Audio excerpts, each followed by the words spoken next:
Hello everyone, it's Leo, and it's time to talk about episode 35 from Start TWINKLE PRECURE. This was an okay episode. I wouldn't say it was awesome or great or kirayaba, but it wasn't bad as well. It was just an okay episode for me.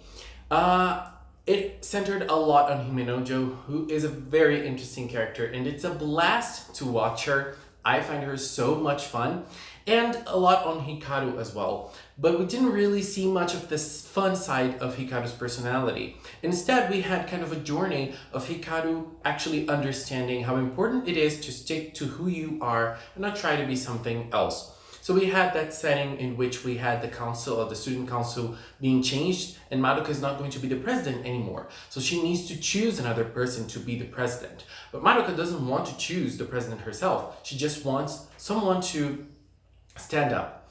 Himenojo did not want to stand up because she didn't want to appear that she was boasting off, and so she stayed quiet, and she wanted someone else to actually elect her, but she didn't say anything. And then it created kind of a strange situation in which Madoka went on to Hikaru, and that might seem very out of place because Hikaru has nothing to do with being a president of a student council.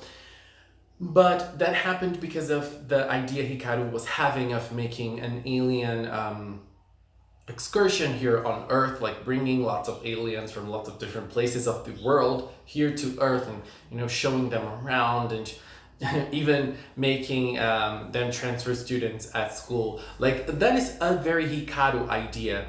She's full of imagination, and her imagination isn't really connected to reality. Like, she can't do that, and we know, but she doesn't care.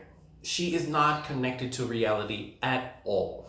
And so when things progressed, Hikaru ended up accepting that, and I think that what Uni told her had a lot to do with it, because Uni told her, "You're not the one to hesitate."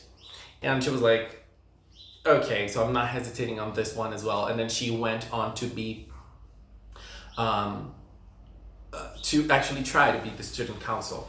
But then Himenojo did not accept that, and the other members of the council actually said that it could have been an election, and so the election started. I think that one of the most interesting things is that they were able to connect Hikaru's mom and the family overall to this. Her mom drew her a poster because, we love Hikaru's mom. Her episode was so great, and it's always nice seeing those characters that appear once or twice, making an appearance, and they being able to connect them to connect the characters and what they do to actually what's happening in the episode. And so everything started. Hikaru started as herself, and her ideas had no sense whatsoever. She just wanted to make a kirayaba school, and people were not really taking herself seriously. But at the same time, we had Himenojo on the other side, who was very keen on being Himenojo Sakurako, and there was even a joke of people saying, "Can she say Himenojo Sakurako once more?" And there was this sense of her being very focused on herself, and people were not really understanding her purposes of being a student council president. And then Hikaru, noticing that things were not going her way, she went on to Madoka. She didn't go to Madoka, but she understood that people liked Madoka for a myriad of reasons, and she tried to understand that. And when she did, she tried to fit the role that Madoka used to do as a president, and she started trying to be like Madoka. That created some problems inside the episode. They weren't big problems, but I feel like they were enough to create a little bit of tension, because people started warming up to Hikaru. And one of the girls at school, one of the students, even said Hikaru didn't seem to think about the other students before, and now she is looking at people, and she's trying to understand the students in general. And so Hikaru was trying to be like Madoka. And well, I think that's a very clear message. That's a very clear flag that we know things are not going to go right. Things are not going to work if you're trying to be someone else, if you're trying to become someone who's not especially in kids show, it's not gonna work out. And so when Hikaru went on trying to be Madoka, she created two problems. One of them was with Madoka herself, because Madoka was not really feeling it. She wanted Hikaru to be who she is, and she wanted Hikaru to be the way she is, like a president in a Hikaru way. And the other one was in Hikaru's family, because we had a great scene, for me, the best scene of this episode, with Hikaru's grandmother, because she noticed that Hikaru wasn't really being Hikaru. Hikaru is, as we know, a very eccentric person, and she focuses a lot on one thing. And when she focuses on this one thing, she has a lot of fun with it, she has a lot of imagination around it. And she was so focused on being like Madoka. But at the same time, this focus was not really working, because she wasn't happy with it. She wasn't having fun. She wasn't being Hikaru with this new obsession she found. And her grandmother noticed that, and she told that to Hikaru. And Hikaru, while she didn't really understand what was going on, she tried to reflect on that. And at the same time, we had Himenojo trying to sneak her way onto the elections and trying to win the elections. But people were warming up to Hikaru more, it seemed. And then one person, that guy who's Hikaru's friend, and he is even kind of like Lala's friend as well now, he was someone who actually called her attention to that, because he was very curious about Himenojo's proposals in the elections. And so Hikaru started thinking, I wasn't thinking about Himenojo before. And then we start seeing Himenojo's side of things.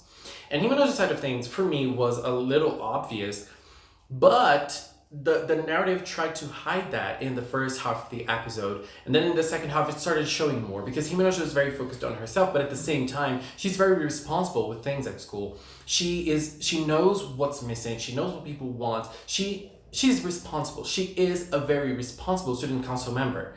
And even though she has this boastful personality that reflects a lot on herself, she has that onto her. She wants to be a good student council member and a good student council president, like naturally. That's a natural thing for her, not a forced thing like it was in Hikaru's case.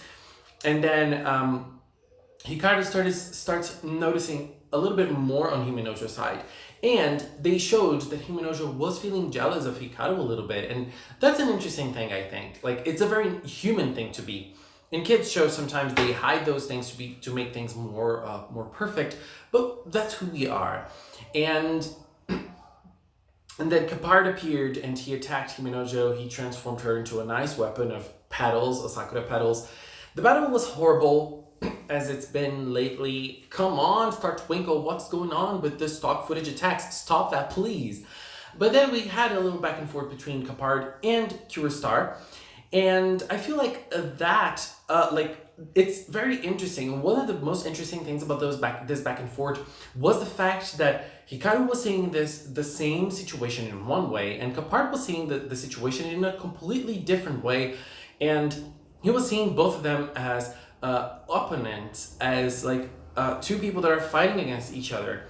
And Hikaru wasn't. Hikaru was feeling as she was trying to get to know Himenojo, because she just wanted to get to know her. She just wanted to understand her ways of, rationalizing things about the student council. And Kapard was seeing that as a battle between both of them. And I think that it could have been a better dialogue, but the idea overall was nice. And then they were able to win, but something very strange happened. A very boastful, powerful energy came up on Hikaru and she became a Dragon Ball character. Purikyo sometimes is Dragon Ball in terms of powers. And then the princesses were all shocked with this power. It was a very big surge of imagination. And we didn't really have much explanation on that. And the show didn't focus on that a lot. But we know the girls are searching for twinkle imagination. So this might be the first hint that we're going to have about that. And then, things just progressed. And when Hikaru was getting to her speech, onto the last moment before the election, she just went on to praise Himenojo and, make people vote for her, because Hikaru understood that's not for her, that's not who she is, and that's not what she wants to do. And so I guess that it was a cute episode. Like, it had a nice message of you just being you, you doing you, not trying to force anything, and trying to get to know people's intentions and get to know what people are thinking and why they're doing what they're doing. Because Himenojo had this boastful way in her, but she, inside, her intentions were very good.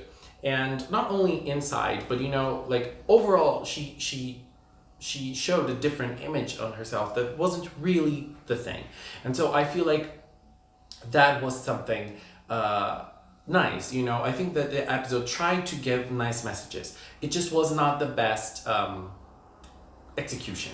Anyways, highlight of the episode for me was the scene of Hikaru talking to her grandmother. That was a gorgeous scene. I really liked it, and I really liked the back and forth they had. The dialogue in that scene was nice. Overall, an okay episode. Anyways, that was my view on episode 35. Please leave a comment with yours. Next week, Blue Cat is coming back, and I'm very excited to see her. Thank you so much for watching, guys, and until next time, bye-bye.